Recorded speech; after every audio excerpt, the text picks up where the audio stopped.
మరో ప్రజాప్రస్థానం మొదలైన నేటికి 30 రోజులు. ఈ 30 రోజుల్లో షర్మిల దాదాపు 15 బహిరంగ సభల్లో ప్రసంగించారు. అనేక రచ్చబండలు నిర్వహించారు. చెట్ల కింద నుంచుని ప్రజల సమస్యలు తెలుసుకున్నారు. వాన, ఎండ, చలిలోనూ పాదయాత్ర ఆపలేదు. జ్వరంలోనూ ముందుకు కదిలారు. కుమ్మక్కు కుట్రలపై విరుచుకుపడ్డారు. నీచ రాజకీయాలను కడిగి పారేశారు.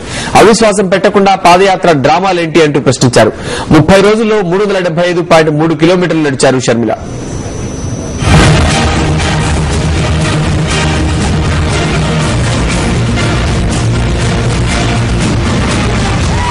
కుట్రలకు నిరసనగా వైఎస్ జగన్మోహన్ రెడ్డి అక్రమ అరెస్టును వ్యతిరేకిస్తూ ప్రారంభమైన మరో ప్రజా ప్రస్థానాన్ని ప్రజలు అక్కున చేర్చుకున్నారు. వైఎస్ కుటుంబాన్ని నిలబెట్టుకుంటేనే తమ బతుకులు నిలబడేదంటూ షర్మిల అడుగులో అడిగేశారు.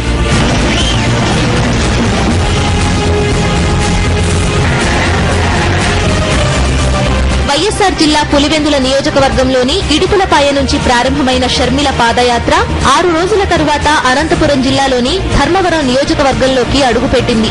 అనంతపురం జిల్లాలో 17 రోజుల పాటు సాగిన పాదయాత్ర రాప్తాడు, ఉరవకొండ, గుంతకల్ నియోజకవర్గాల్లో 195 కిలోమీటర్ల పాటు సాగింది. నవంబర్ 8న కర్నూలు జిల్లాలోకి మరో ప్రజాప్రస్థానం అడుగుపెట్టింది. మధ్యకెర నుంచి కర్నూలు జిల్లాలో ప్రారంభమైన షర్మిల పాదయాత్ర పత్తికొండ, ఆలూరు, ఆదోని, మంత్రాలయం మీదుగా ముందుకు కదులుతోంది. ఈ 30 రోజుల పాదయాత్రలో షర్మిల అనేక సమస్యలను తెలుసుకున్నారు. రైతులకు ధైర్యం చెప్పారు.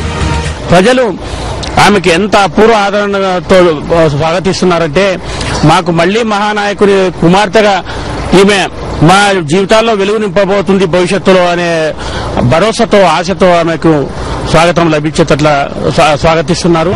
తెలంగాణలో కూడా మరో ప్రజా ప్రస్థానానికి అదిరిపోయే స్పందన వస్తుందని ఆ ప్రాంత నేతలు చెప్పారు. 28వ రోజు పాదయాత్రలో పాల్గొన్న తెలంగాణ ప్రాంత వైఎస్సార్ కాంగ్రెస్ నేతలు వైఎస్ జగన్మోహన్ రెడ్డి పాలన కోసం ఆ ప్రాంత ప్రజలు ఎదురు చూస్తున్నారని తెలిపారు.